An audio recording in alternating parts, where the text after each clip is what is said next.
voltando a pé para a sua cidade, mas faça alguma coisa para Deus. E eu, com muita luta, aquela mixaria, mas eu fui lá no altar e dei o meu tudo, era tudo que eu tinha. E quando eu desci do altar, tinha 2 irmãos ao meu lado. Eles olharam para mim e disseram assim, ó: você já vai colher hoje. E cada um colocou um cheque no meu bolso, no próprio culto. Quando eu cheguei em Londrina, aquela oferta que eu recebi no próprio seminário Labaredas de Fogo, eu coloquei um som novo na igreja, para a glória de Jesus.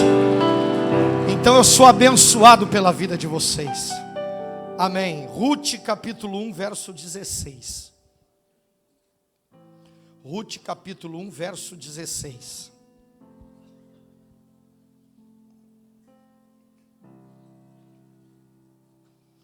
Diz assim: disse, porém, Ruth: não me instes para que te deixe e me obrigue a não seguir-te, porque aonde quer que fores, irei eu, aonde quer que pousares, ali pousarei eu. O teu povo é o meu povo, o teu Deus é o meu Deus. Versículo 17: onde quer que morreres, morrerei eu, e aí serei sepultada. Faça-me o Senhor o que lhe bem aprouver. Se outra coisa que não seja morte me separar de ti. Amém. Vamos lá. Os dias de hoje, eles têm sido marcados por muitas coisas, mas eu tenho percebido que 3 palavras têm pulado, têm saltado, têm se destacado. Primeira palavra, identidade. Segunda palavra, propósito. E terceira palavra, destino. Vamos lá? Vamos bem forte, vamos lá? Identidade, propósito e destino. Então vamos lá. A história de Ruth, ela se dá entre a morte de Josué e o surgimento de Davi como grande rei de Israel. A Bíblia diz que Moisés morre e ele deixa Josué como sua continuidade. Porque legado não é o que fica são bens, é patrimônio. Legado é aquilo que continua. E Josué era a continuidade de Moisés. Mas quando Josué morre, ele não teve o mesmo capricho do seu pai, Moisés. Ele não deixou ninguém como seu sucessor.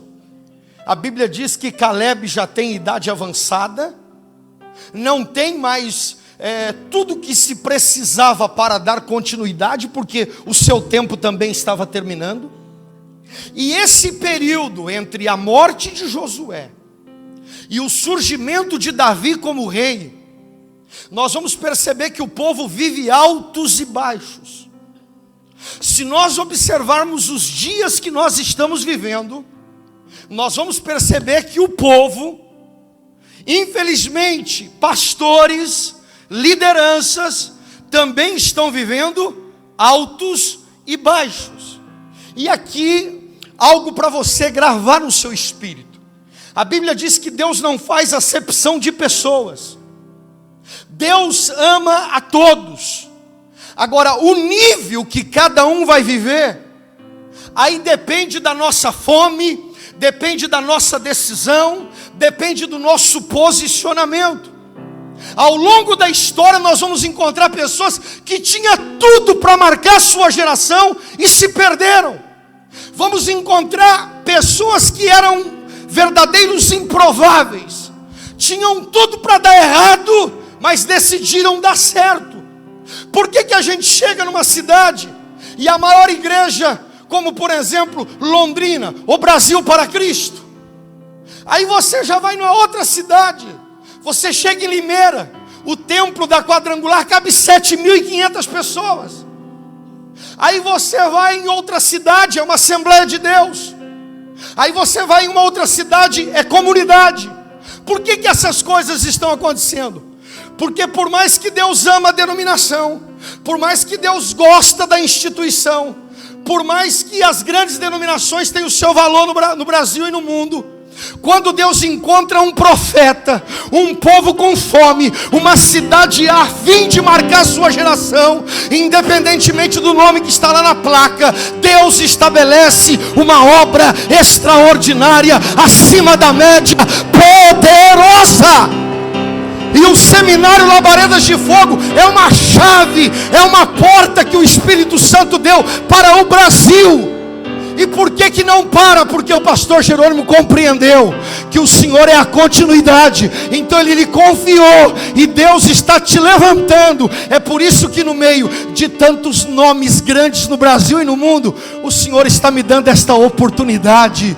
Por quê? Porque Deus está te levantando para pegar improváveis, pessoas do anonimato, pessoas que ninguém conhece no Brasil, para começar a espalhar fogo e fazer coisas poderosas. Deus ama todos, mas nós temos a responsabilidade de marcar nossa geração. Nós temos essa responsabilidade.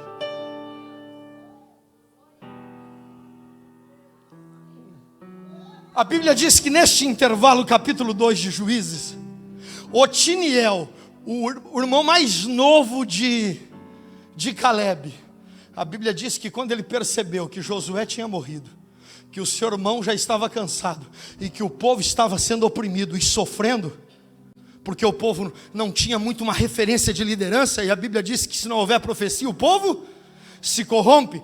A Bíblia diz que Otiniel bateu no peito e trouxe para ele, e a Bíblia diz que por causa da decisão de Otiniel, o povo viveu 40 anos de paz. Lembra quando os filisteus estão chegando? E os soldados valentes de Davi começam a fugir, correr, com medo daquele exército poderoso. A Bíblia diz que quando eles estavam correndo, de repente, Samá, ele dá uma parada, e ele pensa no seu pai Davi, ele pensa no campo de lentilha, e ele não segue os outros que estão fugindo. A Bíblia diz que ele pega a espada, ele volta para o meio do campo de lentilha, ele dá um pulo no meio do campo de lentilha, e a Bíblia diz que pela espada de Samá, 800 filisteus são destruídos, e o campo de lentilha é poupado. Eu venho como profeta nesta manhã dizer que Deus te colocou aqui. Seja o sacerdote de um lar, seja pastor de uma igreja, seja líder de uma cidade, Deus te levanta nesta manhã, neste seminário, para você marcar e fazer algo poderoso. Deus não tem filho predileto, mas o nível que vamos viver é nós quem definimos. Quer viver com a água aqui no tornozelo? É um direito seu. Isso não está ligado à eternidade, porque o destino da eternidade, que se chama graça, já foi conquistado na cruz do Calvário. Agora o destino de uma vida bem sucedida e de um povo salvo e alcançado, aí é nós que decidimos, porque Ele já fez tudo. 1 Coríntios 3,16, que diz que nós somos casa de Deus e que o Espírito mora em nós. Ele vai dizer, porque tudo é vosso, tudo que precisamos está aqui dentro. Sabe qual foi a crise de Ló? É que ele acreditou que a bênção dele estava nos lugares. Sabe qual foi o sucesso de Abraão? É porque ele entendeu que ele era a própria bênção, ele era o próprio sucesso, ele era a própria resposta. Agora, quer viver com a água aqui? É um direito seu. Quer viver com as águas nos lombos? É um direito seu. Agora, quem entendeu o que o profeta entendeu? Aí são águas profundas. Águas profundas. Pastor Flamarion, o que aconteceu nesses 17, 18 anos, através da tua vida aqui em Valadares, é pequeno perante o que Deus vai fazer nos próximos 7 anos do teu ministério. Vai vir pessoas de fora do Brasil para querer entender que fogo é este.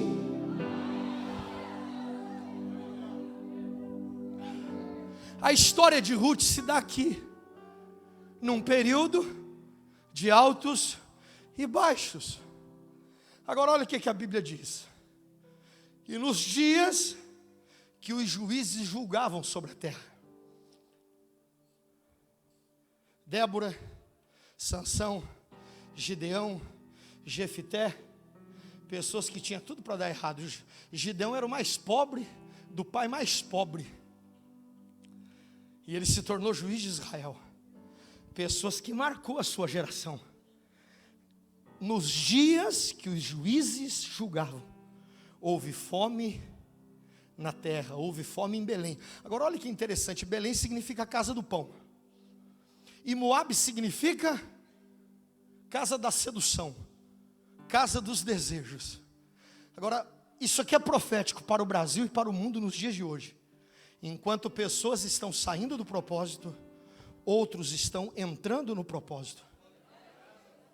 O que é de cantor e pregador no Brasil que está saindo do propósito, porque o cara não teve coragem de se submeter a descer num aeroporto, aonde não conseguiu prosseguir a viagem, e entrar num carro e viajar quilômetros para chegar aqui. Eu estou aqui parafraseando, estou aqui contextualizando. Quantos voltaram do aeroporto? Porque eles só chegavam no destino se fosse de avião. Essas pessoas ou já saíram de cena, ou estão com os dias contados. Porque quando o homem chega num nível aonde ele já comeu tudo que ele podia comer, já experimentou os melhores hotéis, ele já entrou nos melhores voos, ele conhece o mundo, e ele consegue de dentro para fora ter capacidade de dizer o que Abacuque disse: por mais que o produto da oliveira minta, por mais que falte a vaca no curral, eu exultarei o Deus da minha vida. Aprender a entender o que Paulo disse: aprendi a ter pouco, aprendi a ter muito, aprendi a viver bem em qualquer circunstância, e eu tenho dignidade de dizer: posso tudo naquele que me fortalece. Posso passar pelos piores dias da minha vida adorando a Ele e chamando Ele de Deus da minha vida, porque o melhor está por vir.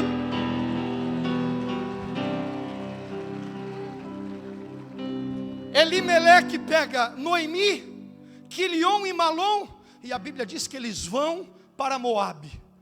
Agora olha que interessante, Belém é a casa do pão, Moabe é a casa do desejo. Aí você lê o texto, o que a gente vai entender? Que pelo fato de haver fome em Belém, Elimeleque sai de lá. Por quê? Porque ele não quer passar fome, ele quer ir para um lugar, arrumar um emprego, dar a volta por cima. Não é isso que nós vamos entender de forma direta? Mas aqui tem uma crise terrível, porque Elimeleque não é pobre, Elimeleque é um homem bem sucedido e rico. Ele faz parte de uma linhagem que cai da mesa, sobra, cai da mesa. Sabe o que eu entendo? Elimeleque, ele saiu do propósito por causa da avareza.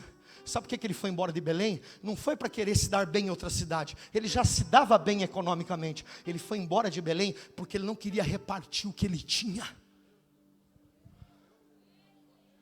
Escute isso aqui: quem não reparte, não fica com a melhor parte. É por isso que aqueles que provocam e abrem portas para aqueles que estão chegando, a estes não faltará portas. Pastor, eu venho te dizer, na tua vida, o Piauí nunca experimentou um avivamento tão glorioso como experimentará através da sua vida, pela tua disposição de repartir. E ontem eu percebi algo aqui que me chamou a atenção, na hora que o pastor Luiz Hermínio levantou a oferta para o propósito do estacionamento. É que o teu filho, ele vai na tua unção. Quando o Senhor passou o cartão para a oferta aqui para o estacionamento, o teu filho foi lá e colocou o cartão, e ele veio forte. Isso é continuidade. Sabe por quê, filho? Porque Deus está te preparando para andar nessas ruas, como o pastor Luiz Hermínio pregou aqui, essas ruas que nós estamos preparando para esta geração que está vindo. Deus não tem filho predileto, Deus ama todos, mas o nível que cada um vai viver é uma decisão nossa. Deixa eu começar a caminhar aqui para conseguirmos encerrar.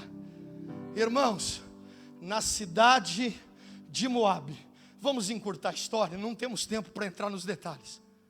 Elimeleque morreu, porque ele saiu do propósito. Ele saiu de cena, porque ele tomou uma decisão impensada, uma decisão fora da vontade de Deus. Agora é assim, ó.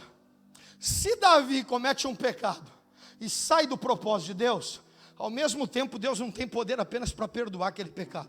Deus tem poder para, no meio de tanta catástrofe, surgir, suscitar a maior sabedoria que a terra já viu, chamado Salomão. Mas Jesus não foi o mais sábio, não. O mais sábio foi Salomão. Jesus não foi mais sábio. Jesus é a própria sabedoria. Ele está em outro nível. Não se coloca nesse pacote.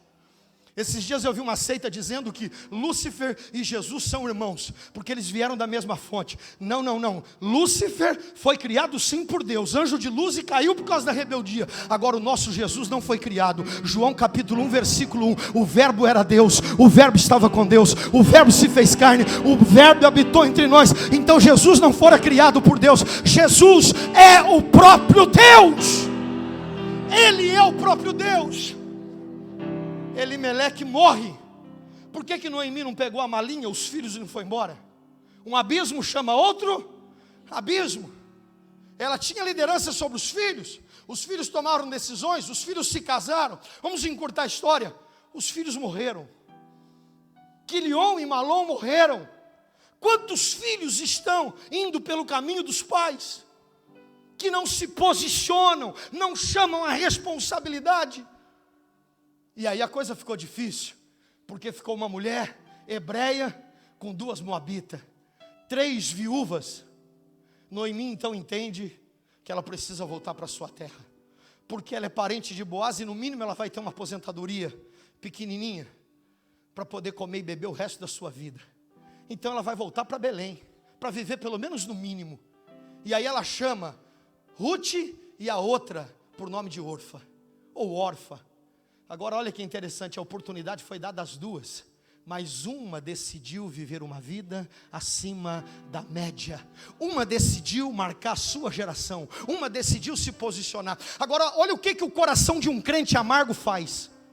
Noemi chama as duas e diz assim: volte vocês após os deuses de vocês. Por quê? Porque as duas tinham se convertido ao Deus vivo.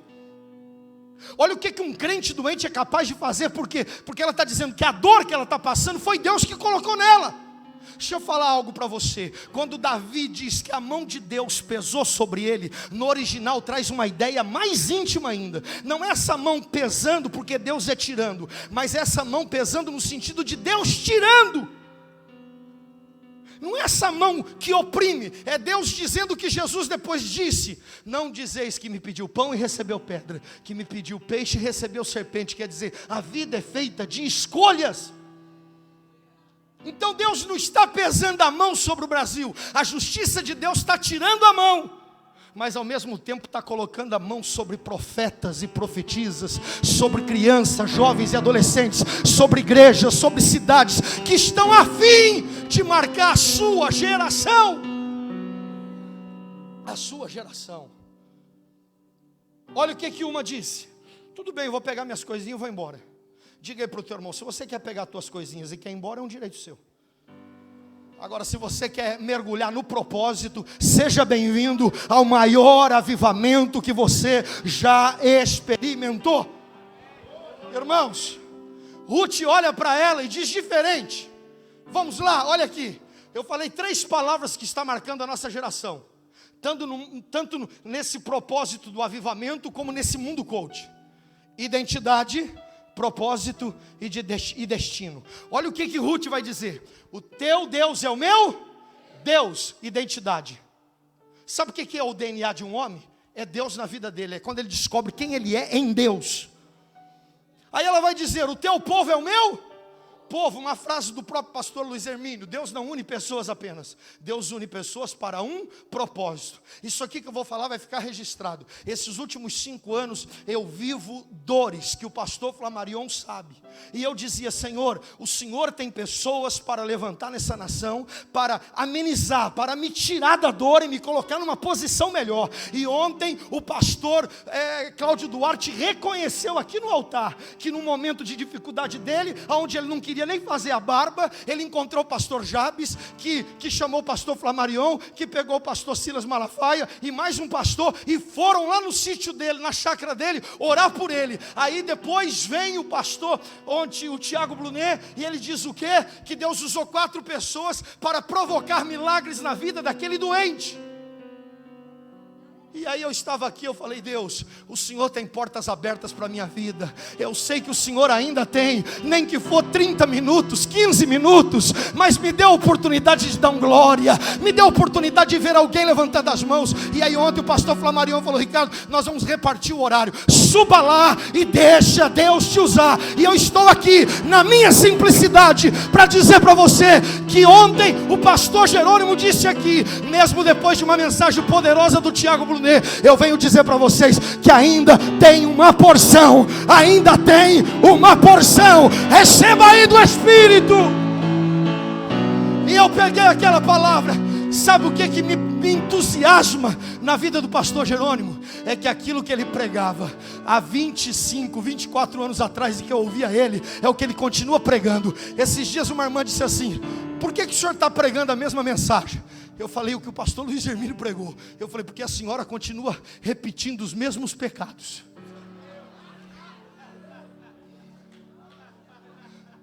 Agora deixa eu falar uma coisa. Olha o que Pedro, pregando para o povo, ouviu. O povo falou: Pedro, o que você prega nós já ouvimos outras vezes. Olha o que Pedro disse: o que eu vos falo, não vos falo porque não sabeis, eu vos falo apenas para vos lembrar.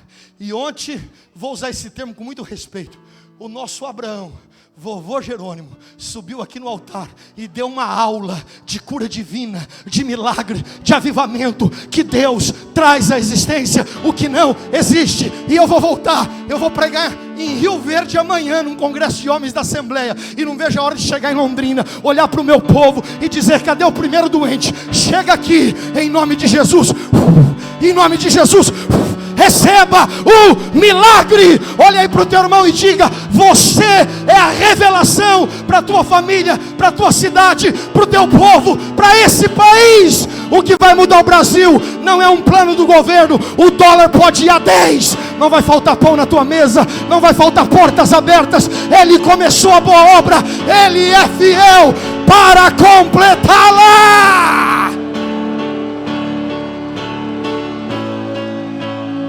A igreja não para.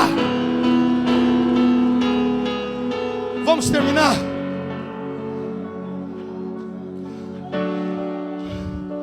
O teu entusiasmo, filho, mexe comigo. Porque a maioria dos filhos quer ir para o shopping. A maioria dos filhos quer arrumar algum lazer.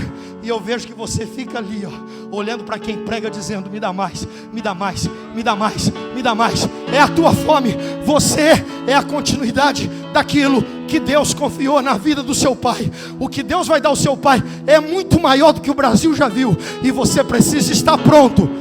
Deus distribuiu talentos para todos, porque Ele ama todos, mas Ele deu mais para quem estava preparado.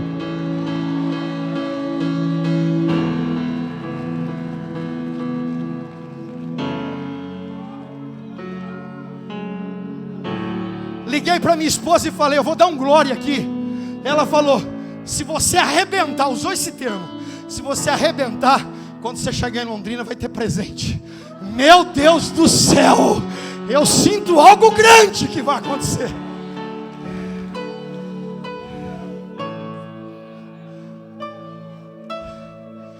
O teu Deus é o meu Deus, identidade. O teu povo é o meu povo, propósito. Provérbios 19, 21. O homem tem sonhos, o homem tem desejos, mas o conselho do céu define o propósito. O que é esse conselho do céu? Não é eu aconselhando alguém. Esse conselho dá a ideia de uma reunião: Pai, Filho e Espírito. Os três entendendo quem você é, a tua originalidade, quem você é, confiando um povo na sua mão e traçando o seu destino de milagre, de sucesso, salvação de pessoas, transformação de cidades. Lá vai as duas, vamos encurtar e terminar. Quando eles chegam em Belém, Noemi, vamos aqui contextualizar, pega o cadastro para ir preencher, para levar o currículo no palácio.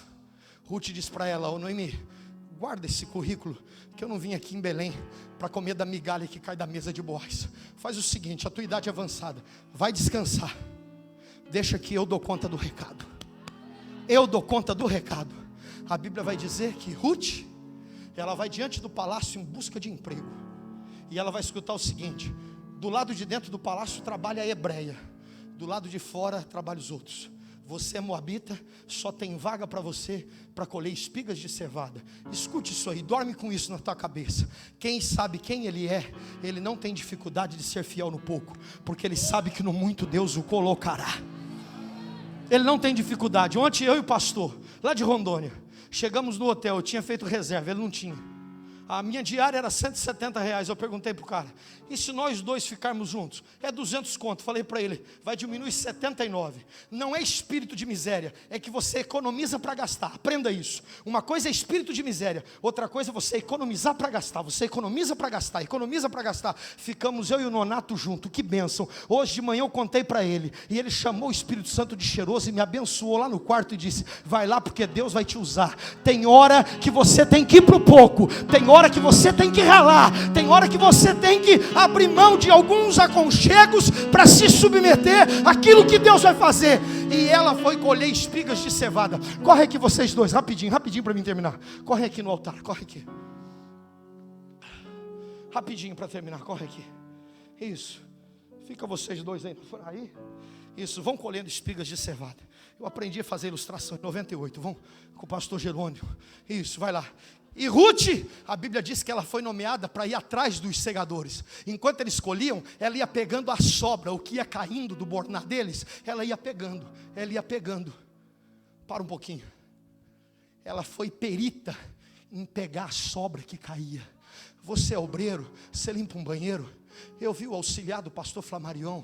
Esse homem que é vereador na cidade, ele poderia querer ficar sentado aqui com os grandes pregadores do Brasil.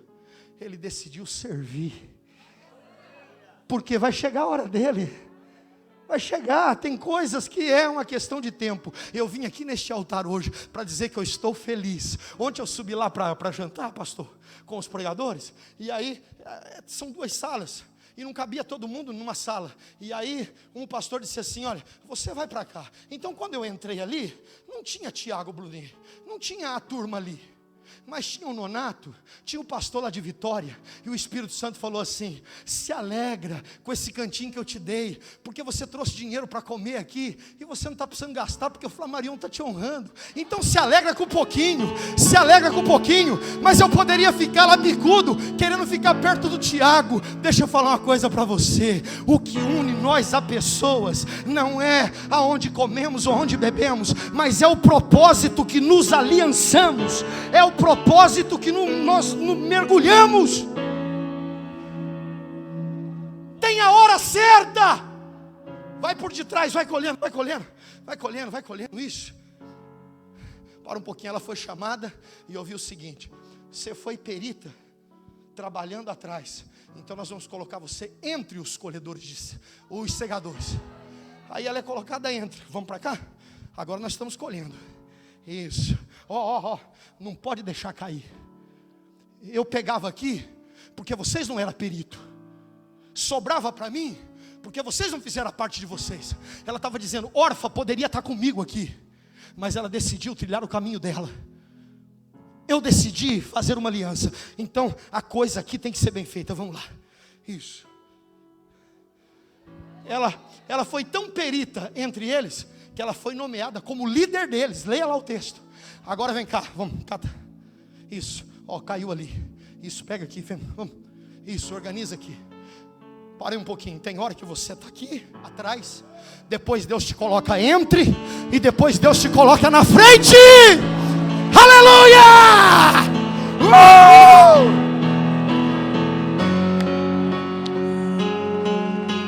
Para terminar, Ruth está trabalhando. E Boaz sai de dentro do palácio. Ele sai de dentro do palácio e ele vai no meio da plantação de colheitas de cevada. E ele diz assim, quem é essa mulher aí? Tem uma tradução que diz assim, essa aí é aquela que faz aquilo que era obrigação tua fazer. Quem tinha que colocar comida na mesa de Noemi era você, ela está colocando. Ele pega ela e diz assim, vamos para dentro do palácio.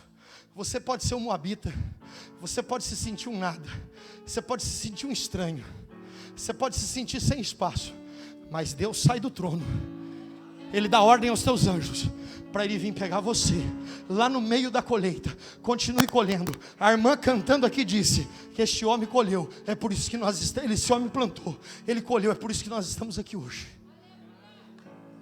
Ruth é levada para dentro do palácio. Para terminar aqui, 2011 eu fui a primeira vez em Israel. Quando eu cheguei em Roma, eu queria comprar uma bolsa da Guess para minha esposa. Eu só tinha $500. Eu falei, nem que eu faça jejum em Israel, mas eu vou levar uma bolsa para ela. Porque daí eu volto, eu dou uma bolsa para ela, ela vai rir até meia-noite. Depois apaga as luzes, quem ri vai ser eu. Eu comprei aquela bolsa, mas eu queria por €100. E custava 120. Veio um irmão, conversou italiano com o cara, e eu consegui a bolsa por €100. Chegamos lá em Tel Aviv, deu problema na bolsa de uma senhora. Esse irmão foi lá, conversou em hebraico, liberou a bolsa e entramos para dentro da cidade. Chegamos no hotel, ele conversou em francês e eu colei nele, falei, eu quero estar do lado desse cara.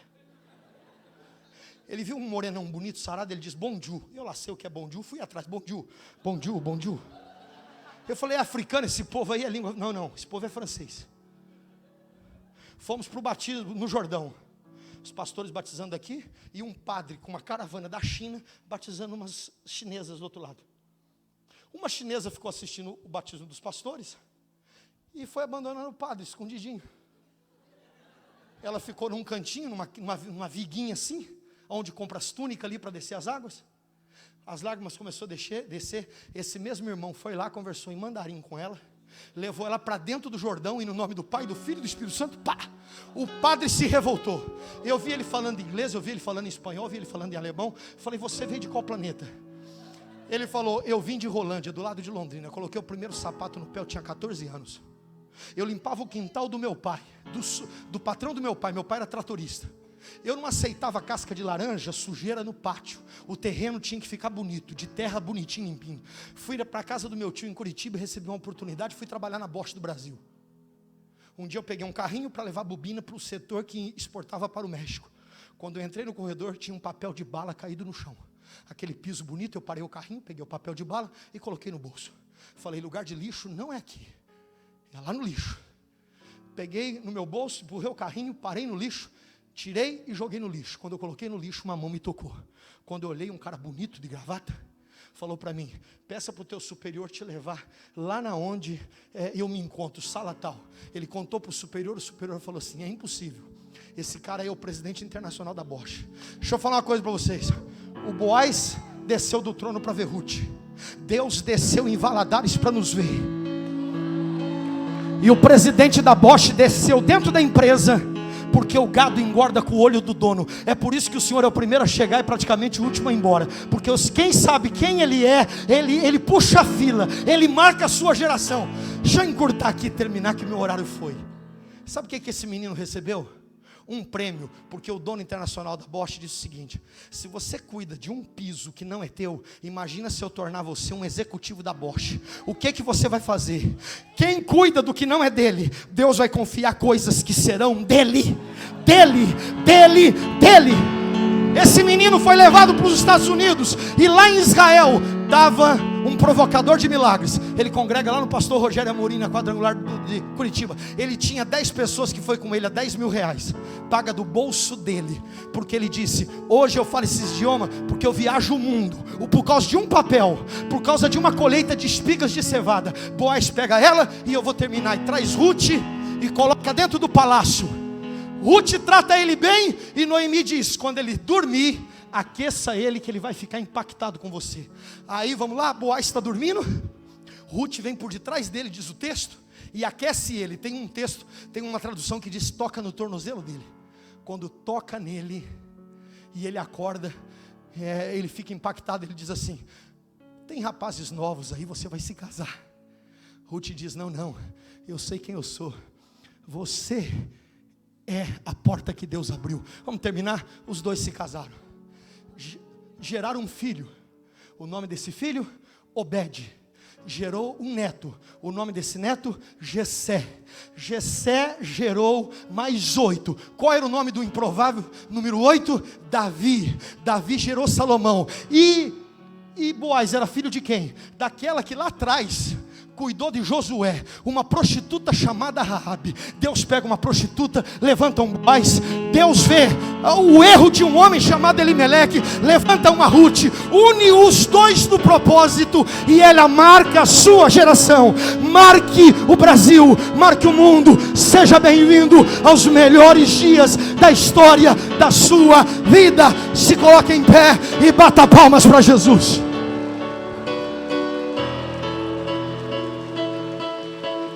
Deus te abençoe.